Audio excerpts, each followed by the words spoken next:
Salut à tous, ravi de vous retrouver ce soir pour un nouveau numéro de 100% basket. Comme chaque mardi, chaque semaine à 18h et en direct sur ma télé. Greg Lambert est absent ce soir, mais j'ai le plaisir quand même de recevoir à mes côtés Anthony Autou qui va endosser à nouveau ce soir le rôle de co-animateur. Anthony qui est venu avec un beau t-shirt avec un très joli cœur. Salut Anto. Bonjour à tous, tout à fait. Aujourd'hui le thème c'est l'amour. Il faut donner beaucoup d'amour aux gens, au quotidien. C'est important, Baptiste. Que Anto nous donne chaque semaine un thème. La semaine dernière, c'était le thème zébré. Cette semaine, c'est le cœur. Voilà. Mets-nous au courant pour la semaine prochaine de Ça sera la surprise. Il faudra être là à 18h. Je pense qu'on va parler de points la semaine prochaine, non? Ouais, exactement. On va mettre beaucoup de points ce week-end. Allez, au programme et au sommaire aujourd'hui, on va revenir sur la défaite du SQBB. C'était dimanche après-midi face à Nanterre.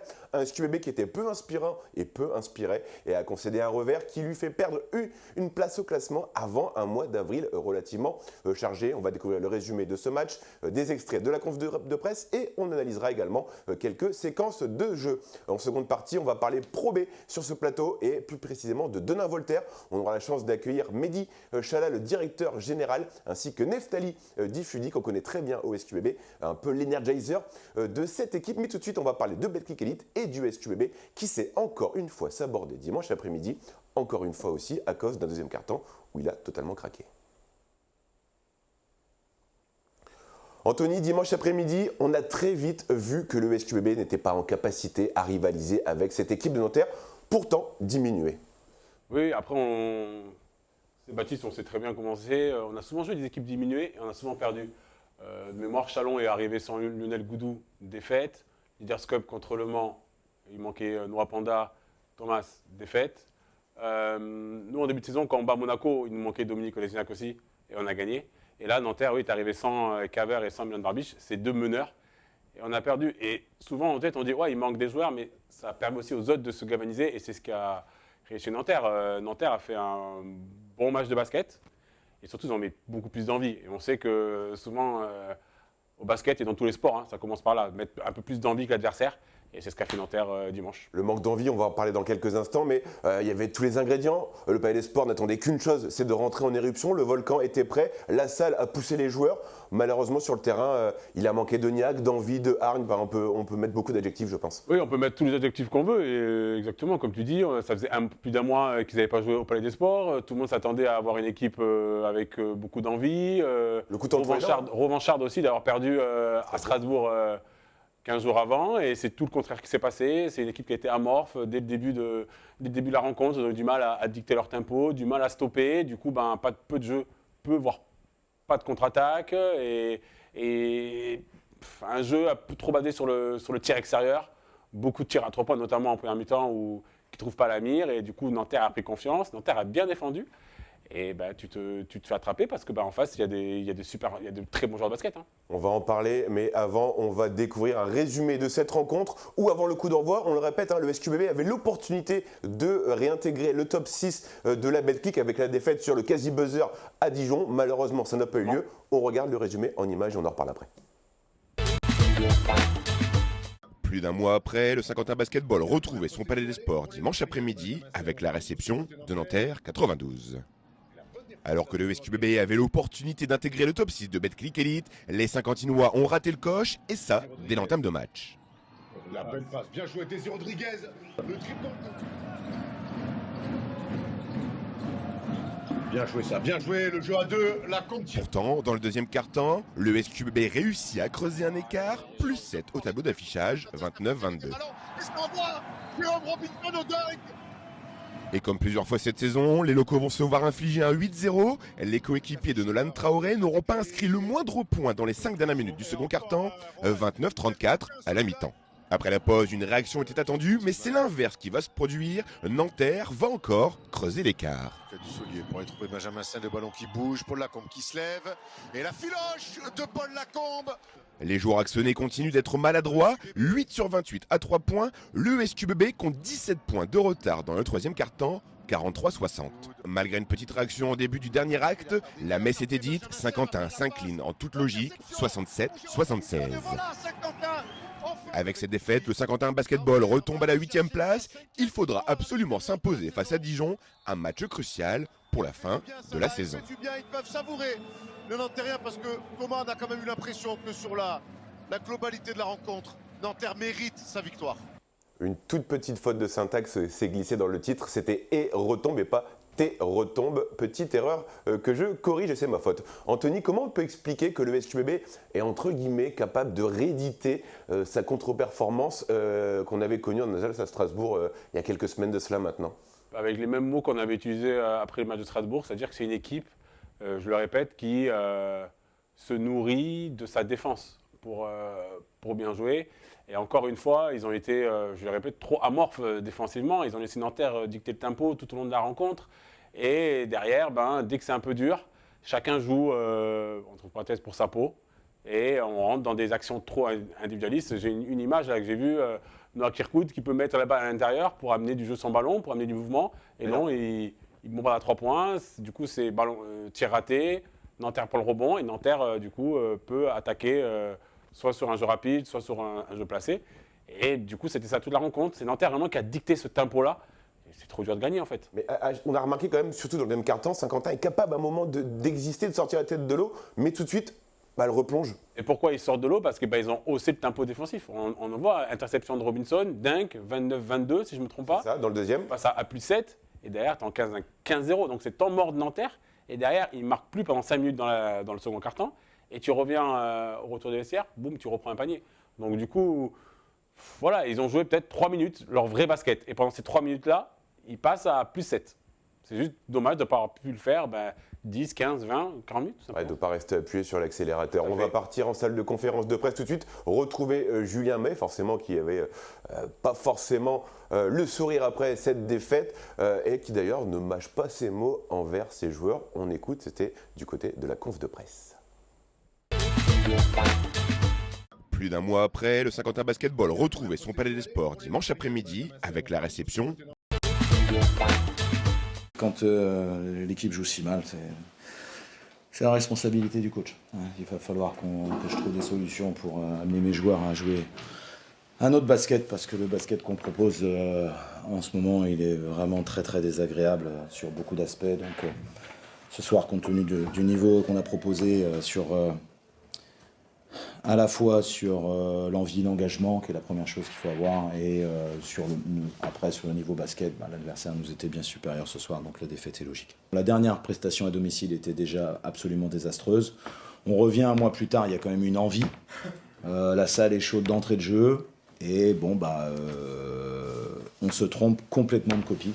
C'est une copie d'individualiste, voilà. Donc c'est une copie très individualiste, avec une défense qui est très faible.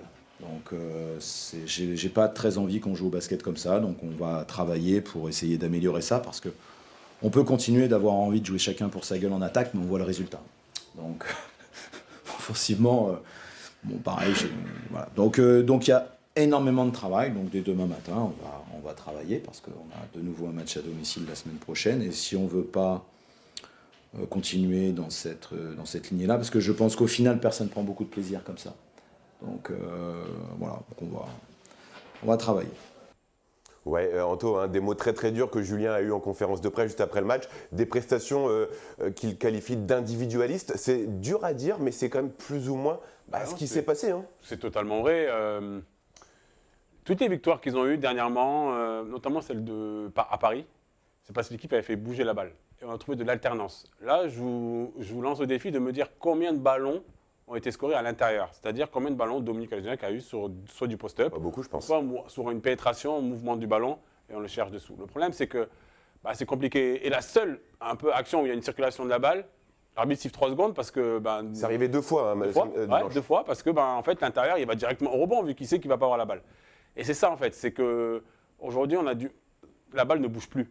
La balle ne bouge plus, il y a beaucoup trop d'isolation, il y a beaucoup trop de joueurs qui jouent en fait, de façon individualiste. Ça ne veut pas dire qu'ils jouent pour eux, mais ça veut dire qu'en fait, dans la difficulté, il n'y a pas de solution. Il n'y a pas de solution. Et ça, c'est vraiment un ressort collectif. Voilà, j'ai totalement confiance en Julien. Il va trouver la clé, peut-être modifier des line-up, peut-être jouer un peu différemment, peut-être avec moins de pics, peut-être avec… Voilà. Mais il faut trouver une solution collective pour s'en sortir. Parce que vraiment, c'est une équipe qui ne sait pas jouer de façon…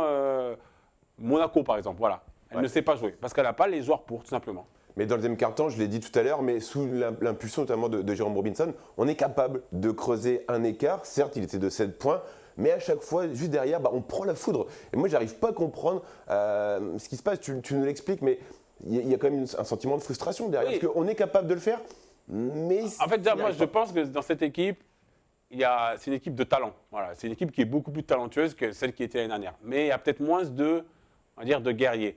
Julien l'a dit en conférence de presse, il dit on s'est peut-être embourgeoisé.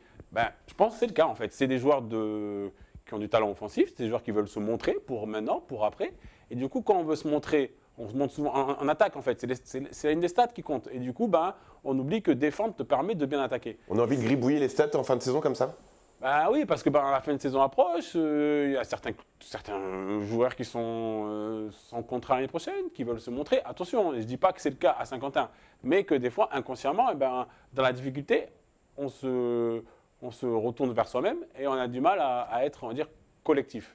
Alors que cette équipe, quand elle joue de façon collective, elle est très forte. C'est sûr, mais c'est clair que Saint-Quentin n'a pas été bon offensivement, mais pas non plus défensivement. Tu l'as dit, il y a eu beaucoup d'erreurs et des deux côtés du terrain, et ces erreurs, on les a payées cash. Oui, de toute façon, c'est le niveau de la bêtise. Aujourd'hui, je vais répéter ce que j'ai dit la semaine dernière, soit Strasbourg, Nanterre, c'est des équipes du niveau de Saint-Quentin. Donc si tu n'es pas à 100% de tes capacités, si tu n'es pas à 100% de ta concentration, tu te fais attraper. Et c'est ce qui s'est passé dimanche. Et c'est ce qui peut se passer samedi prochain contre Dijon si tu n'oses pas ce curseur. C'est pour ça que Julien, il dit très bien, on va travailler cette semaine. Parce qu'en fait, cette équipe s'entraîne bien. Moi, quand je vois Julien la semaine, il me dit on s'est très bien entraîné. Mais c'est après de pouvoir le refaire en match. Et on l'a bien vu. Le curseur concentration, le curseur bien faire les choses n'était pas présent dimanche. Il y a beaucoup de paramètres à en prendre en compte, mais tout à l'heure, je le disais en début d'émission, le SQBB, c'est s'aborder. Est-ce qu'on peut employer ce terme-là? Oui, quand tu joues pas. Parce que le basket, le sport, tu peux perdre. À un moment donné, si l'adversaire est meilleur que toi, tu perds très bien. Mais là, en fait, tu perds parce que tu t'es pas battu. Tu n'as pas été un guerrier. Et quand tu portes le maillot de Saint-Quentin, la première chose à faire, et ça, Julien le dit très bien, c'est tout donner pour ce logo, tout donner pour ce maillot. Et les valeurs, que le club prend. Les valeurs que le club prend. Et quand tu les prônes, souvent tu gagnes. Ou souvent, tu n'es pas loin de gagner à la fin. Et bien justement, on va retrouver Julien Maillet en conférence de presse qui revient sur ces erreurs de la part de ses joueurs, un manque d'implication et peut-être également un manque d'envie. Julien va nous le dire. Il faut marquer pour qu'il défende. S'il ne marque pas, il y en a très très peu qui ont envie de défendre. Là, de nouveau, j'avais décidé de partir sur un 5 plutôt comme défensif. Le début de match, il n'y a rien.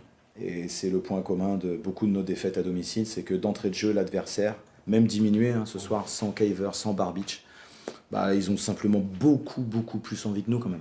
Sur les rebonds, sur les interceptions, sur les 50-50, sur les duels, mais ils ont beaucoup plus envie. Donc ça me pose énormément de questions sur individuellement et collectivement ce que mon équipe a envie de faire. Donc c'est ma responsabilité de changer ça le plus vite possible parce qu'on n'est quand même pas très habitué à cela ici. Et même sur des joueurs qui sont avec nous depuis plusieurs saisons. Il y en a quand même qui montrent beaucoup moins d'envie que... Voilà. Donc c'est un embourgeoisement qui commence très franchement à m'embêter sérieusement parce que voilà, on voit le résultat. On voit le résultat. C'est fou. Parce qu'on peut parler de la défense, mais le niveau offensif... Attends, on a des paniers quand même, on est tout seul sous cercle quand même. On va sur la ligne des lancers, on en rate un tiers. Bon, on fait de nouveau 29% à 3 points, pourtant on envoie des sauces. Ça, pour envoyer, on envoie. Et à mi-temps, on avait 17 tirs à 3 points pour 12 tirs intérieurs à 2 points. C'est du ball trap. C'est du ball trap. Par contre, le passing game, prendre des bons tirs, tu vois, au moment où on fait 3 passes, notre intérieur, il pense qu'on va shooter avant, et du coup, on est en 3 secondes. C'est arrivé 2 fois ce soir. C'est que ça reflète quand même que l'équipe, les joueurs sont ce soir, une fois de plus, pas connectés entre eux. Donc je sais pas trop ce qu'on a envie de faire là, mais ce qu'il faut, c'est qu'on change immédiatement tout ça. Allez, on est de retour sur 100% basket. Anthony, on a parlé de tous les paramètres, Julien l'a dit également en conférence de presse. Est-ce que c'est aussi également un manque de cohésion qui peut expliquer en partie cette défaite? Oui, bien sûr, c'est un manque de cohésion collective. Et moi, j'ai l'impression que c'est la première fois que Julien est coach une équipe où il ne maîtrise pas tout en fait. C'est-à-dire qu'il ne maîtrise pas tous les paramètres de cette équipe. Mais après, c'est normal, plus le niveau va s'élever, et plus tu as des joueurs talentueux, et plus c'est difficile de la faire entrer dans des cases en fait. C'est ça. Mais ils ont quand même montré sur... Là, la phase retour, elle est compliquée. Sur la phase retour, je crois que sur le classement, tu as gagné 2 matchs, le Portel Paris, je crois que tu es avant-dernière depuis la phase retour. Donc là, elle est difficile. Mais il te reste encore des matchs derrière. Et tu peux remonter les caps juste si les joueurs se remettre à jouer ensemble. C'est vraiment ce mot qu'il faut, c'est jouer ensemble. Mais c'est surtout que le mois d'avril qui arrive, on va en parler dans quelques instants, est très très compliqué. L'Asvel, Monaco, Cholet, Dijon, ça va être très relevé. Mais avant, on va parler de quelques actions. Bon, il n'y en a pas eu beaucoup, on ne va pas se mentir, dimanche après-midi. On en a relevé 3 quand même. Et on va commencer avec la première, Anthony, avec une belle combinaison collective. Et c'est William Pfister qui va être à la conclusion de celle-ci. Ouais. Anto, je te laisse nous l'expliquer. Du coup, ça, c'est un système ligne de fond, touche fond, donc on peut avancer. Donc voilà, classique. Donc la première option, on voit, c'est pour Jérôme Robinson. Souvent, il les prend. C'est tir à 0 degré, à 2 points, donc on peut avancer. Il va recevoir un écran de William Pfister. Donc pas possible. Voilà, il a la balle, il ne peut pas shooter. On le voit, Nanterre a bien scouté aussi. Donc Nolan rentre dans le jeu, alors on peut avancer. Il va recevoir la balle. Et là, je trouve que c'est intelligent parce qu'en gros, Nanterre décide de défendre à plat sur le pic, c'est-à-dire que Tillman va se montrer pour empêcher Nolan de driver sur sa main droite. Donc on peut avancer. Et là où il a progressé, c'est que vite, il lâche la balle à Noah Kirkwood. Et là, en fait, il déstabilise la défense de Nanterre qui a peu de choix, c'est-à-dire, donc on peut avancer, passe à Noah. Et là, soit il fait la passe à Jovan, c'est un tir ouvert. Donc Lucas Dussoulier, il le sait. Jovan Onyangue dans le corner, c'est quand même un bon shooter. Donc il décide d'anticiper la passe. Et William Pfister, parce qu'il est intelligent, il roll, boum, 2 points. C'est dommage qu'on n'a pas plus vu. Mais là, quand il y a eu cette action, je me suis dit, enfin Saint-Quentin est dans son match, collectivement, la balle a bien bougé. Mais bon. Mais malheureusement, c'est des actions un peu éphémères qu'on a vues parcimonie une fois ou 2 peut-être. Ouais. La deuxième, on va la regarder, c'est Khalid Moore qui va aller chercher la faute. On l'a un peu coupé l'action. Il va chercher la faute, il allait lancer, il loupe le deuxième et derrière le couteau entre les dents, il va aller marquer 2 points supplémentaires. Cette action, en fait, elle est vraiment significative de ce qu'on a connu dimanche, c'est-à-dire que on peut avancer. Jérôme, en fait, il joue tout seul. Est-ce qu'il a beaucoup de solutions? Parce que il peut mettre la balle dessous à, je sais pas qui est l'intérieur, je vois pas bien qui est l'intérieur en bas. Il peut lui mettre la balle, c'est William Pfister. C'est William, hein. Ouais, il peut lui mettre la balle et après essayer de jouer sur un jeu sans ballon. Khalid Moore pourrait plus venir après faire un écran à Jérôme Robinson. Et on voit, il tricote un peu et du coup, voilà, on va avancer. Il joue un contre 1 face à Désiré Rodriguez. L'aide arrive, il lâche bien la balle et là, voilà, c'est faute. Voilà, il y a un lancé.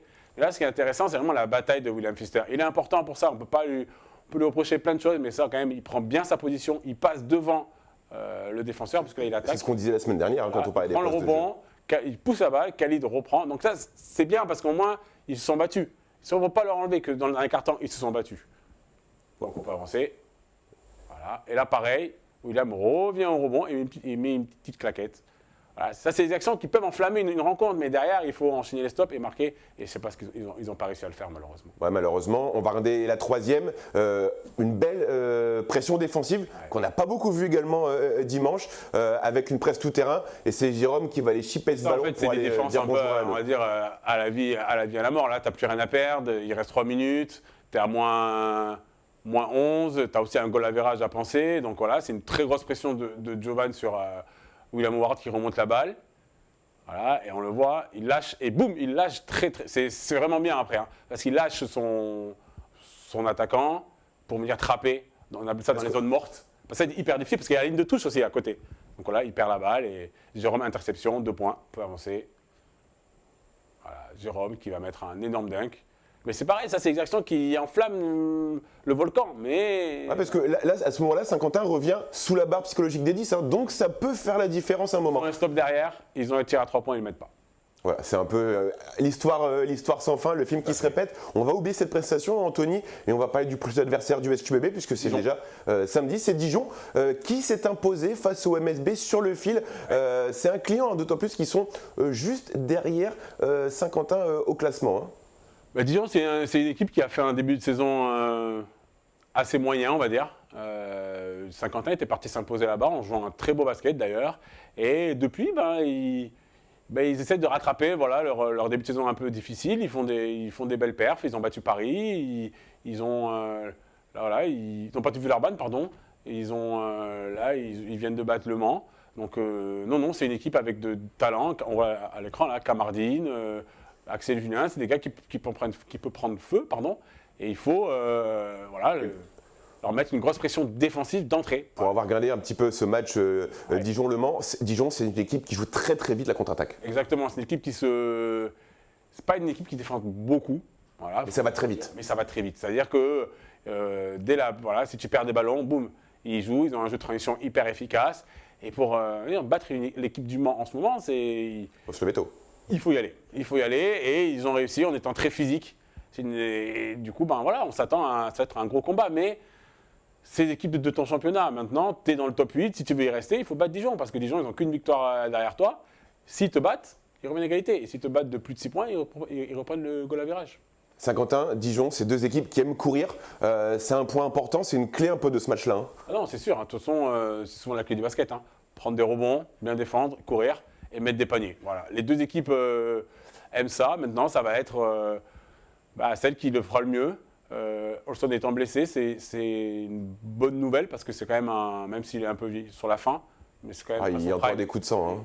Et puis à son prime, c'était un joueur frisson. J'adore ce joueur. Et à l'aller, Julien avait fait une bonne carte. Je ne sais pas s'il le refera, donc je ne vais peut-être pas le dire. Mais voilà, une bonne pression sur les meneurs.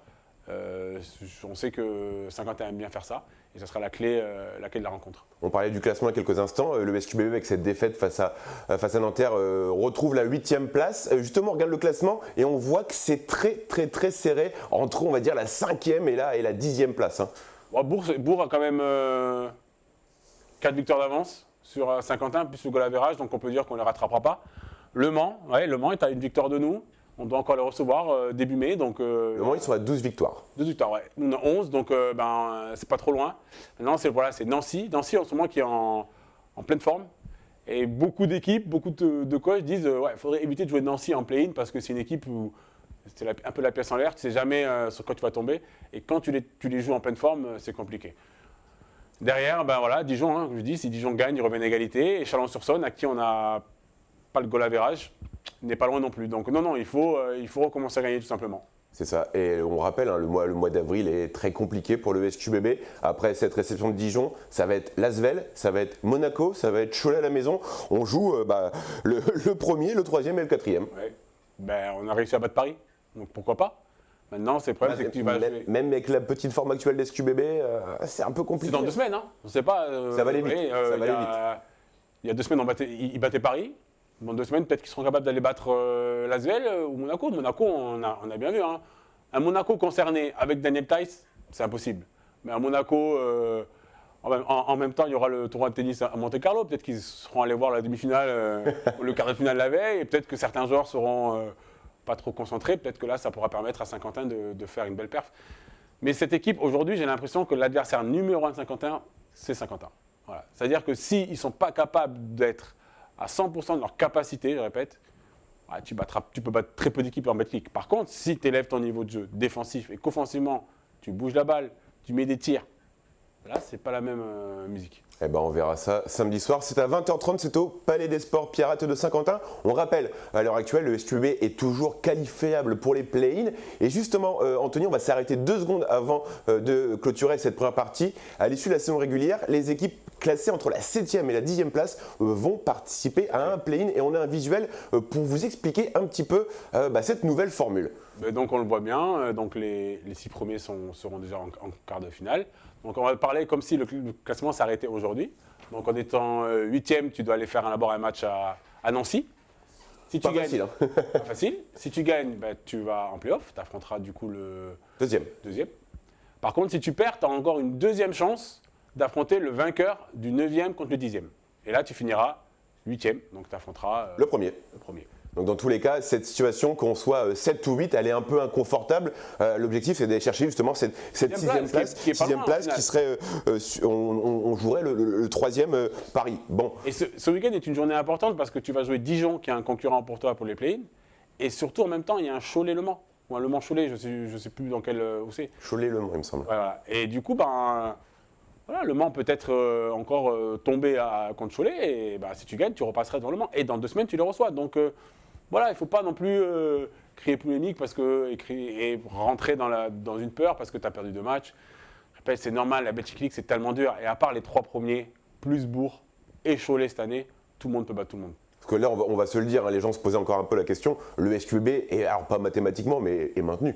Ah bah oui, là, le maintien, il manque une victoire. Donc tu penses que tu vas pas faire 0-8 jusqu'à la fin. Mais voilà, il faut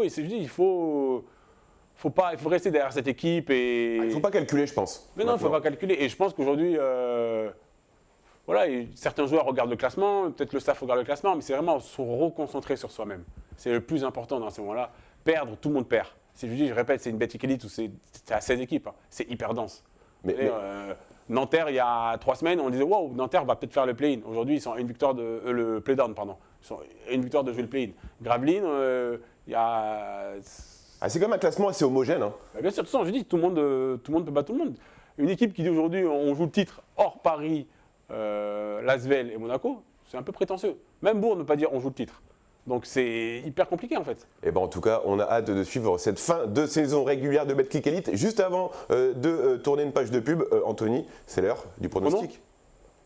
Alors, on va mettre Dijon 77-70. Et le Palais Sport va se réenflammer. Attends, je vais noter, parce que la semaine dernière, tu nous as donné victoire de plus 10. Hein. 77-70 pour Anto. Et s'il perd, il ramène les pains au chocolat la semaine prochaine. Ok. Donc, et par contre, s'il gagne, tout le monde me ramène des pains au chocolat. On en reparlera. Ok. Allez, ne bougez pas. Dans quelques instants, après une page de pub, on va parler de Pro B, toujours avec toi, Anthony, mais également en compagnie de Mehdi Chala, directeur général de Denain Voltaire, et Neftali Difudi, qu'on connaît très bien à Saint-Quentin. Restez avec nous, à tout de suite sur ma télé.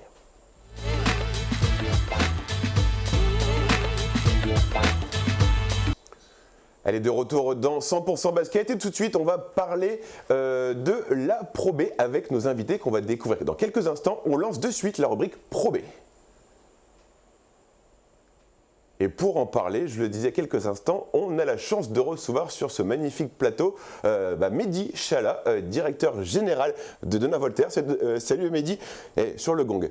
Tout juste, merci de ton invitation. Merci à toi d'être présent et vous l'avez vu également, vous le connaissez ici à Saint-Quentin, ex-joueur du SQB, Neftali Difudi. Merci également Nef d'être là.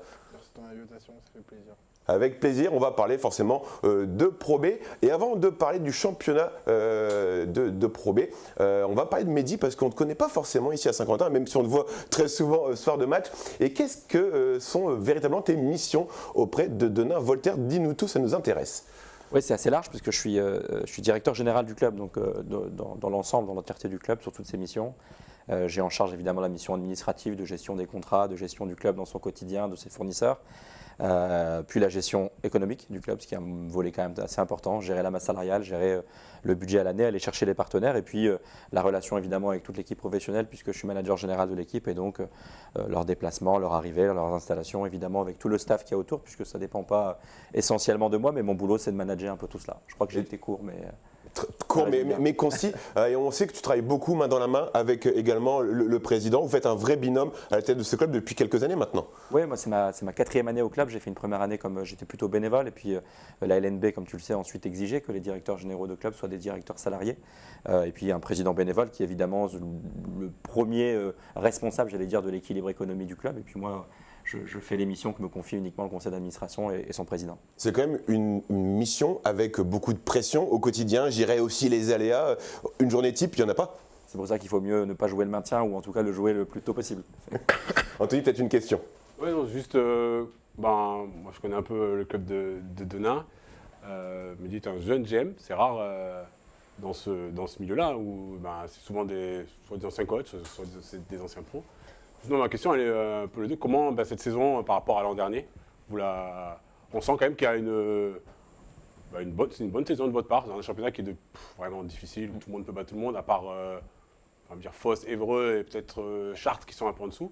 Mais cette année, il y a quand même de bons résultats, et notamment cette victoire contre Lyon où j'ai assisté et j'ai trouvé une très bonne équipe de Denain. Oui, on a eu quelques saisons compliquées, tu les as vécues avec nous. C'est une saison où on avait recentré nos objectifs, c'est-à-dire que pendant des années on a dit on veut jouer les playoffs, on veut jouer les 8, les 10 premières équipes, alors qu'en fait il fallait peut-être mettre les moyens de nos ambitions et d'abord sur le sportif. C'est ce qu'on a tenté de faire cette année avec Ali, c'était de recentrer un peu d'abord les investissements sur le sportif, réorganiser la cellule sportive du club, son centre de formation. On a un coach qui est fait pour ça et qui le fait très bien en binôme avec moi. Et donc voilà, c'était le premier objectif, c'était celui du maintien. Je crois qu'on peut dire, c'est un peu comme le SQBB, ce que j'ai entendu tout à l'heure, je crois qu'on peut dire à une victoire près encore, on est maintenu, c'était l'objectif et je crois qu'il est rempli maintenant. à voir pour la suite. Ça pourrait être dès ce week-end le maintien, mathématiquement? Je crois mathématiquement pouvoir dire qu'à 14 victoires, on est 14 maintenu en victoires, Pro B j'ai calculé ce matin, cette saison. 14 victoires. Ouais. Neftali, on va parler un petit peu de toi aussi. Ça fait ta deuxième saison du côté de Denain. On te voit monter en puissance dans cette équipe. J'ai en souvenir un match à Nantes, au match aller, 32 points, 8 rebonds, 2 passes d'ess. Tu t'es fait ta place dans cet effectif? Franchement, oui. Après Orléans, une année difficile pour moi. Je cherchais un projet qui allait m'épanouir, où j'allais reprendre du plaisir au basket. Et Denain m'a ouvert ses portes. J'ai signé 2 ans. Et là, je suis dans ma deuxième année. Et depuis ma première année, ça se passe super bien. J'ai 2 coachs qui me font hyper confiance, avec Rémi Valin en premier et à la suite avec Ali Bouzienne. Donc je suis très content de ce que je deviens avec Denain Voltaire et de la saison qu'on est en train de faire collectivement. Mehdi, toi justement, comment tu juges l'apport de Nef et sa montée en puissance? Nef, c'est un joueur c'est ce que je lui ai déjà dit, mais c'est un joueur qu'on regardait déjà quand il était au SQBB un peu avant et qui moi m'intéressait parce que c'est le type de joueur voilà, avec une explosivité, avec une capacité physique, athlétique quand même particulière. Aujourd'hui en Pro B, c'est le genre de joueurs qui sont recherchés, qui peuvent être recherchés d'ailleurs à d'autres niveaux. Et puis en plus, je crois que je peux le dire devant lui maintenant, c'est un bon gars. Et donc évidemment, il correspond, quand on est passé par Saint-Quentin, on correspond aussi à l'état d'esprit d'un club comme Denain. Et c'est pour ça qu'on tenait à l'avoir. Et les 2 ans, je crois que c'était bien pour lui, c'était bien de pouvoir faire ces 2 années en Pro B. C'est vrai que tu soulignes Saint-Quentin, Denain, c'est 2 clubs qui s'apprécient depuis des années. Vous êtes souvent au match à Saint-Quentin, les joueurs du SQBB sont souvent également à Denain. Voilà, c'est une très bonne ambiance et on adore ça dans le basket, surtout dans la Haute-France. Oui, ça nous manque un peu parce que... Ces derbys Denain-Saint-Quentin nous manquent. On est très content que Saint-Quentin soit en première division, mais c'était bien ces derbys. Le vrai derby du Nord, c'était le derby Saint-Quentin-Denain quand même. Même s'il nous manque un deuxième derby, alors je ne sais pas ce que sera la Pro A l'année prochaine et quelles équipes vont descendre ou pas. Je souhaite évidemment aux équipes du Nord de se maintenir le plus longtemps possible en première division, mais ça nous manque quand même, cette ambiance des derbys.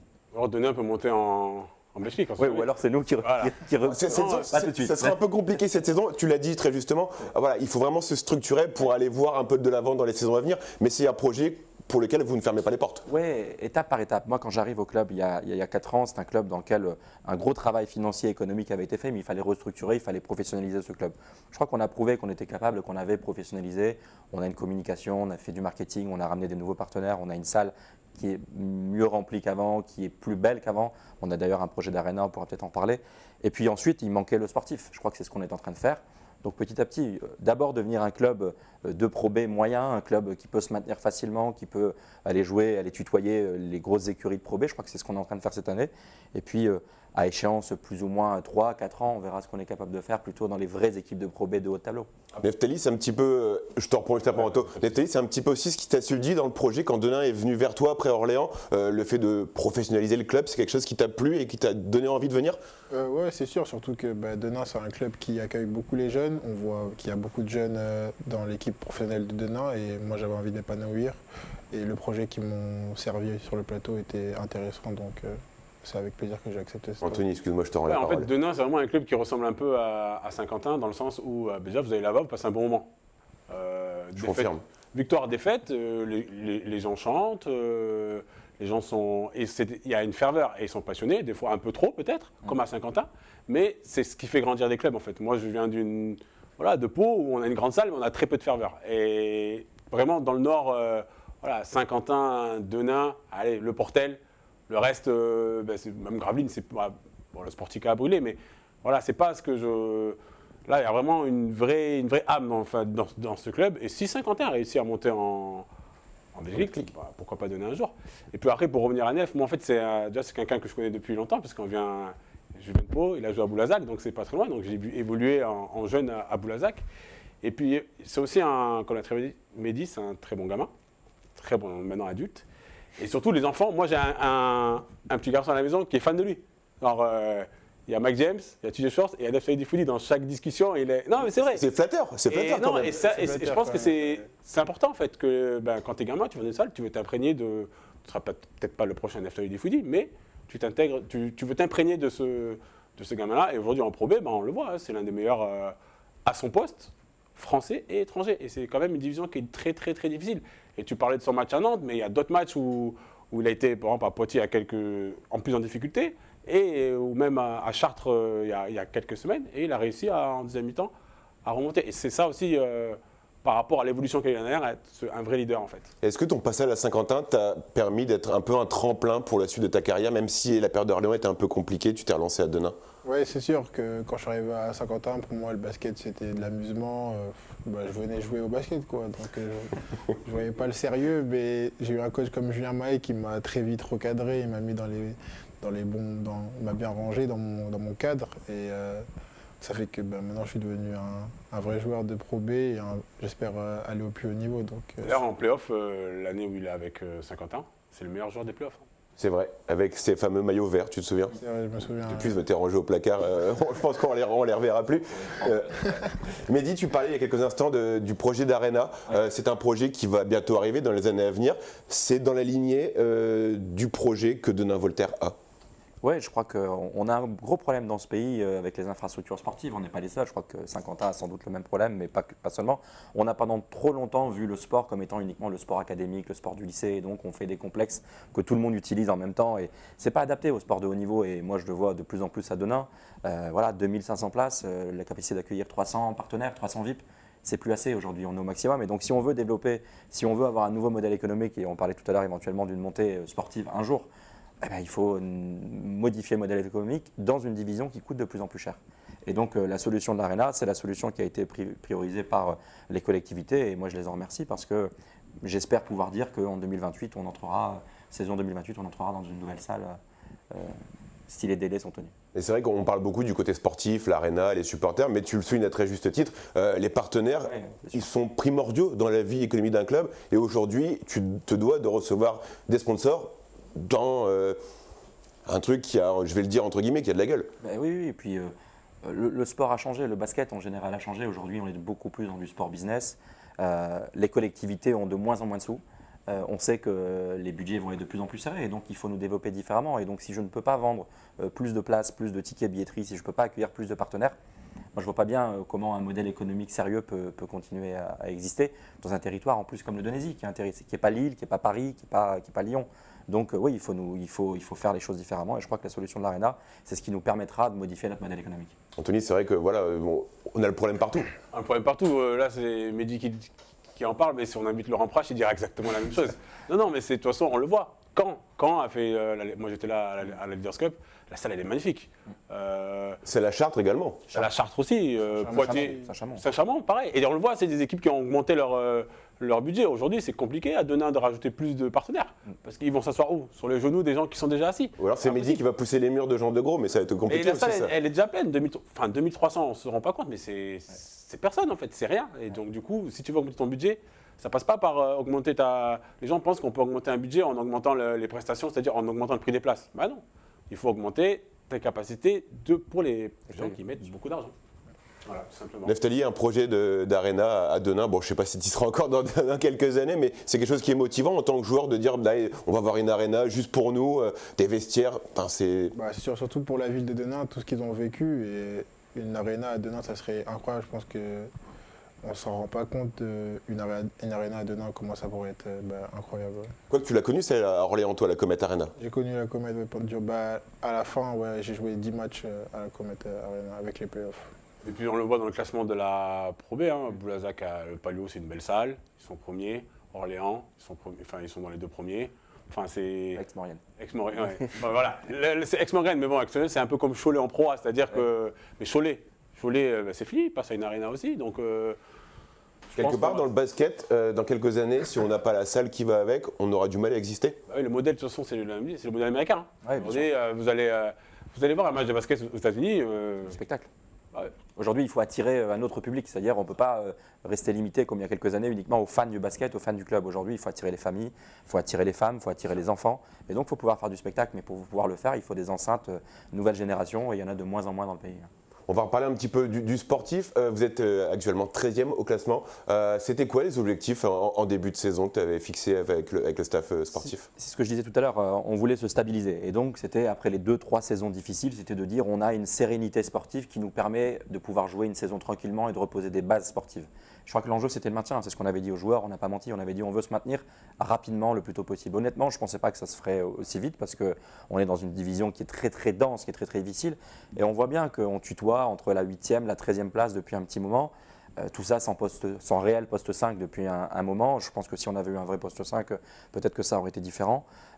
Voilà, c'était l'objectif et je crois qu'il est rempli. Et donc, quelque part, les play-ins pour lesquels vous allez aussi avoir le droit cette année en Pro B, ils sont encore plus ou moins accessibles. Mathématiquement parlant, c'est encore un objectif qui est cochable. Bien sûr, ce n'était pas un objectif de départ. Ça le devient parce que l'appétit vient en mangeant et que donc, puisqu'on fait une saison meilleure que celle qu'on espérait, oui, évidemment, si on peut faire un tour de play-in et peut-être, pourquoi pas, faire un tour de play-off derrière, d'abord pour eux et pour leur carrière personnelle, mais pour nous, pour nos partenaires, pour ce qu'on disait juste avant. Évidemment que c'est aujourd'hui un enjeu, pas de pression, on est maintenu et c'est très bien, on ne se mettra pas plus de pression que ça, mais si on peut faire un tour de play-in, on prend. Forcément, en tant que joueur, ça vous motive de se dire on a le maintien, allez, il est dans la poche. Maintenant, on peut peut-être aller jouer un tour supplémentaire. Ça donne envie. C'est sûr, surtout que maintenant, dans les divisions, il y a beaucoup plus de choses à faire. Par exemple, ils ont rajouté les play-ins cette année. Donc, si on finit dans les 10 premiers, je sais comment on jouera quelque chose. Donc, c'est un truc qui me tire à cœur et collectivement aussi. Ouais, cette année, en plus, vraiment, moi j'ai l'impression, peut-être que je me trompe, mais d'un point de vue extérieur, c'est vraiment plus collectif. On sent que, comme dit, ils ont un déficit entre parenthèses, même si les Sommets fait une très bonne saison sur le poste 5. Mais voilà, c'est plus un 4-5 et ils ont un super meneur. Pour moi, c'est l'un des top 5 meneurs de la division. Nef est là, mais surtout on voit une progression de certains joueurs. Pour Marc-Olivier Lasserre par exemple, qui fait une très très bonne saison et qui l'an dernier à Lille était en difficulté. Il y a même quelques gens qui me disaient il finira un an dans 2 ans. Et aujourd'hui, il fait partie des très bons joueurs de Pro B. Il y a Philippe qui trouve une seconde jeunesse. Benoît Gillet était jeune physiquement, Yann. Moi, aujourd'hui, je vous invite à regarder le match, il y a un peu de temps, de Benoît Gillet vendredi contre Nantes. Et tu te dis, est-ce que c'est le même joueur qui était là l'année dernière? Donc, je pense qu'Ali, Mehdi et tout ça font vraiment un beau travail. Il fallait vraiment recentrer cette équipe qui redonne du plaisir aux gens. Le résultat, c'est autre chose. Voilà, on gagne, on perd. On a dit dans le basket, de toute façon, on tombera toujours. Aujourd'hui, Denain en concurrence avec Orléans, avec Rouen, Pau, Orléans, c'est des effectifs, mais les équipes, ils ont battu. Orléans a perdu. Pau, ils sont allés gagner à Pau. Je ne sais pas, vous avez battu Blois. Boulazac, c'était très serré jusqu'à la fin. Et c'est des choses qu'on ne voyait pas l'année dernière. Donc, vraiment, moi, les play-in, le match à Vichy va être très dur parce que c'est une équipe de guerriers et à la maison, ils sont très forts. Mais derrière, c'est quand même une équipe qui a été construite sur la jeunesse, mais également l'expérience avec des joueurs comme Lien et Ben. Ouais, c'était le pari. Le pari, c'était d'abord un peu de continuité quand même. On a gardé 4 ou 5 joueurs de l'équipe de l'année dernière. Et puis c'était effectivement faire le pari et de la jeunesse, ce que je disais, l'explosivité, etc., etc. Et puis les erreurs, mais la formation, mais garder quand même une belle ossature avec Benoît Gillet, avec Yann Philippe, qui sont, avec Olivier Troisfontaine également, qui sont des joueurs d'expérience. Et ce sera l'enjeu pour les prochaines années également. Il y a une très bonne aussi, attention, une très bonne équipe espoir. Ouais. Très bonne équipe espoir, très bonne équipe U18 aussi. Il y a eu cette défaite à domicile face à Nantes, mais il y a eu cette belle victoire aussi à Chartres. Un petit peu les montagnes russes cette saison. Pas la plus belle victoire de la défaite. Belle victoire. De la saison, c'est pas la plus belle victoire. De prolongation, c'est peut-être ce qui a fait que l'équipe était un peu fatiguée sur ce match de Nantes à la maison. Mais non, c'était pas le plus beau basket, ni contre Nantes d'ailleurs, ni contre Chartres, ni contre Poitiers. Mais bon, parfois il y a des victoires qui sont pas belles. À Évreux, on fait pas un très beau match, on gagne quand même.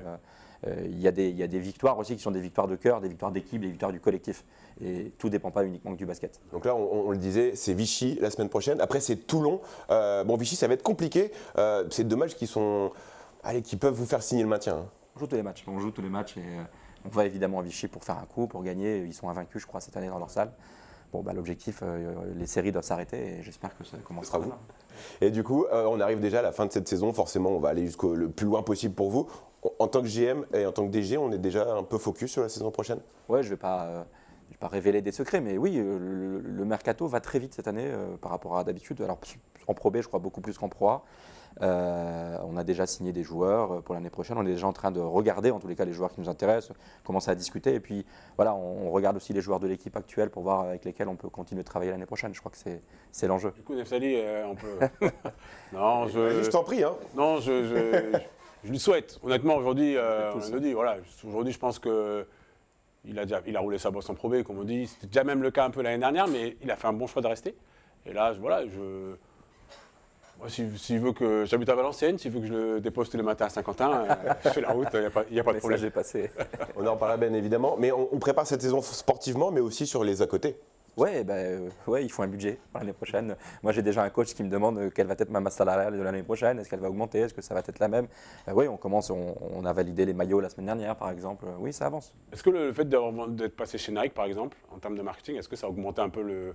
Ouais, alors C'est le seul peut-être Toulon, peut-être aussi, et Nike, je sais pas. Ouais, il y a Toulon, c'est sur Nike, mais vous êtes Toulon et Antibes. Antibes, voilà. Et puis Gravelines l'année prochaine, Blois l'année prochaine. Enfin, il y a plusieurs clubs, a priori, le Havre, qui vont passer Parce chez que le Nike. merchandising, c'est aussi une donnée très importante. Oui, on est un club qui vendait déjà beaucoup de maillots, mais je ne veux pas rentrer dans le détail des contrats. Mais avant, on ne touchait pas. Il y a énormément de royalties sur les maillots en contrat avec un grand groupe. Aujourd'hui, la boutique, on la gère nous-mêmes. Alors Nike, ça ne coûte pas plus cher qu'un autre équipementier, mais ça nous permet de vendre la virgule. Et évidemment, que vendre du maillot. C'est plus attractif. C'est plus beau. Pour les joueurs, ça l'est. Moi, je sais que les joueurs, ils sont toujours contents d'avoir du Nike. Et puis, C'est beau le maillot de Denain. Vraiment, je vous invite à aller le regarder, il est beau. Hein. Surtout le modèle en noir. Moi, je suis fan du noir. c'est mon préféré. J'achèterai pour Noël. Ah bah ok. On va parler vite fait un petit peu de Saint-Quentin. Mehdi, je te l'ai dit, on te voit souvent ici dans les travées de Pirates. Quel regard toi tu portes sur la montée en puissance du SQBB depuis quelques saisons? Moi, d'abord, j'aime beaucoup ce club, j'aime beaucoup cette ambiance. Moi, j'aime bien venir à Saint-Quentin. Vous me voyez souvent. Les dirigeants sont des copains. J'aime bien l'atmosphère qu'il y a dans ce club. C'est un club qui ressemble assez au nôtre. C'est-à-dire, on est dans un club pro, mais qui reste quand même familial, qui a des bénévoles, avec des vrais supporters, avec une vraie forme. Moi, j'aime beaucoup. Et puis, moi, je trouve que ce qu'ils font est impressionnant. C'est un club quand même qui passe d'un budget de National 1 il y a quelques années à un budget de Pro A cette année. Je crois autour de 5 millions d'euros. Donc, ça fait toujours partie des petits clubs de Pro A. Mais quand même, il faut le faire dans un territoire comme les Hauts-de-France, en concurrence avec tous les clubs de basket aux alentours, avec les clubs de foot aussi. Moi, je dis chapeau aux dirigeants de Saint-Quentin, évidemment. Et Neftali, au coach. même question.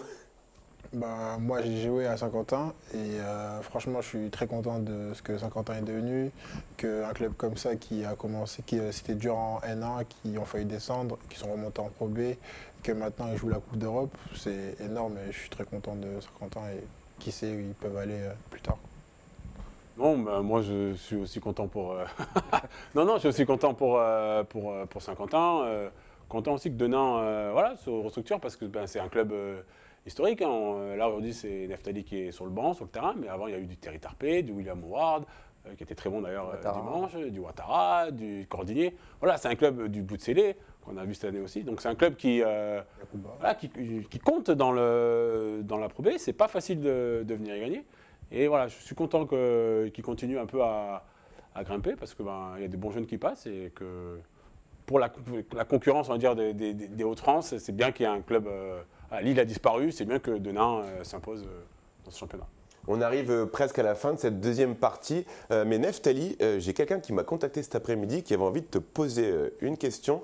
Je te laisse regarder en image quelle est cette question et qui justement te la pose. Salut à tous, j'espère que vous allez bien. J'aurais une petite question pour mon Nef.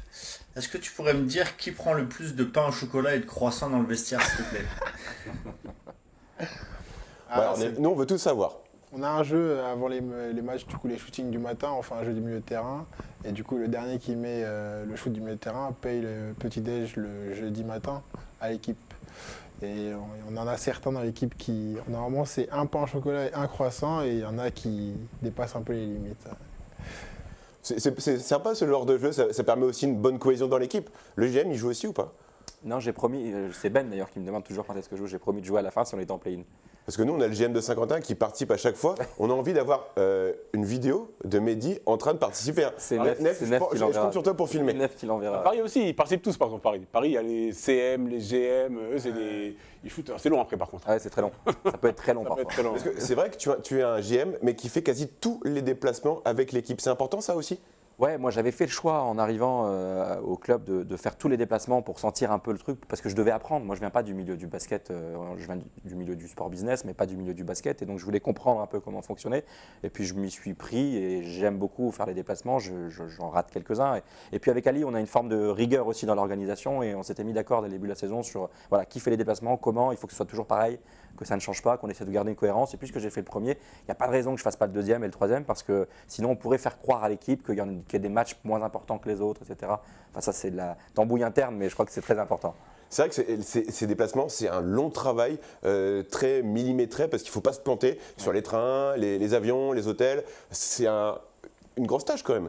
Ouais, nous on a quelqu'un au club, Sylvie, si elle nous regarde, qui fait un gros travail de team manager et qui On s'occupe. voit sur le banc depuis des années. Sur le banc depuis des années, qui s'occupe des gars, qui réserve les hôtels, qui les connaît les hôtels surtout parce qu'elle fait les déplacements aussi. Donc elle sait là où il faut plus aller, là où il faut retourner, elle connaît les déplacements. Et puis elle est en échange permanent avec moi ou avec le coach pour savoir quel mode de transport, comment. Je crois pouvoir dire qu'on fait plutôt des déplacements dans de bonnes conditions. Neftali, tu confirmes? Oui, c'est sûr. Quand on part à des Antibes ou Fos-sur-Mer, on part en avion. Mais sinon, c'est plutôt du bus et le bus est agréable. Donc, il n'y a pas de souci avec ça. Tu voulais rajouter quelque chose, Anthony? Non, oui, c'est important les déplacements. Bien dormir. Moi, quand j'ai fait des déplacements aussi, je choisis bien mes hôtels. On arrive à la fin de cette émission, mais messieurs, Mehdi et Neftali, vous n'êtes pas venus les mains vides. Qu'est-ce que vous nous avez ramené? Un petit cadeau, c'est un petit surmaillot de Denain Voltaire. Et voilà, c'est pour vous. Pour toi, Baptiste. C'est pas pour moi. Merci beaucoup en tout cas à vous deux. Dédicacé, hein. C'est Décidé pas pour par moi. les anciens Denaisiens ou par Dédicacé, je les sais pas si on le anciens voit, par les 3 anciens Saint-Quentinois, Neftali, Liane Philippe, Benoît Gillet, même plus que ça, il y a plus que 3 Ceux qui n'ont pas compris, qui ont dû signer quand même. À la base, c'était les 3 finalement. Il y a plus de signatures que prévu. On va le garder et après les vacances, on le fera gagner aux téléspectateurs. On aime bien faire ça. On fera un quiz sur Neftali alors. Une bonne question Tu bien sais quoi, difficile. Ta mission pendant les vacances, c'est m'en de occupe. préparer un quiz et tu Ok. viens avec tes devoirs de vacances. Si personne à la ne rentrée. trouve, je C'est gagne. pour toi du coup. Je gagne. Non, ça se passe pas comme ça. Messieurs, chaque semaine, on a des invités. On leur laisse le mot de la fin. Alors, je vais commencer par le plus jeune. Je vais commencer par Neftali. Pas de doute. Merci beaucoup de cette interview. Ça me fait toujours plaisir de revenir à Saint-Quentin. Je viens souvent parce que je connais William, Julien, Lucas, Eric. Donc, je viens souvent à Saint-Quentin et ça me fait plaisir de faire une interview avec Viamatel. Et qu'est-ce qu'on peut te souhaiter à toi, personnellement, pour l'avenir, sportivement et humainement? La santé, ça ira, merci. Bon, c'est tout. T'es pas difficile. Mehdi, pareil, vous êtes le mot de la fin. Non, vous remercie évidemment de cette invitation. Souhaiter une bonne fin de saison à Saint-Quentin. J'espère aussi qu'ils pourront se qualifier le plus haut possible, les play-in, les play-offs. Et puis, vous remerciez vous de l'invitation parce que c'est important qu'on parle de basket. Et je crois que des médias qui parlent de basket, qui popularisent le basket, surtout dans les territoires comme les nôtres, on sait que le basket, c'est pas un sport de grande ville. Je crois que c'est important. Donc, bravo à vous pour ce que vous faites. Et on vous envie un peu. Voilà. Eh ben, pas de problème, merci beaucoup, ça fait plaisir. Anthony, je vais être sympa, je t'ai associé un mot de la fin aujourd'hui, mais un seul. Un seul. Ouais. Juste une question pour Mehdi. Ali, il vient sélectionneur d'Algérie. GM d'Algérie, toi, ou pas? C'est pas possible? Je lui ai dit que je voulais bien gratuitement venir avec lui en Algérie. Voilà. Ah, d'accord, ok. C'est pas la même chose. Ok, bon, on a la réponse. Merci infiniment d'être venu. Anthony, merci également. Tu ne seras pas la semaine prochaine avec nous. Non, peut-être pas. Ça sera la surprise du chef. Quelle surprise, on dira pas Si la on gagne raison. contre Dijon, je viens. Ok, allez, merci à vous. On vous souhaite encore également une très bonne fin de saison. Cette émission, vous pourrez la retrouver en rediffusion dans quelques instants, mais également à 22h. Passez une très belle soirée, une bonne semaine et d'ici là, sportez-vous bien. Ciao.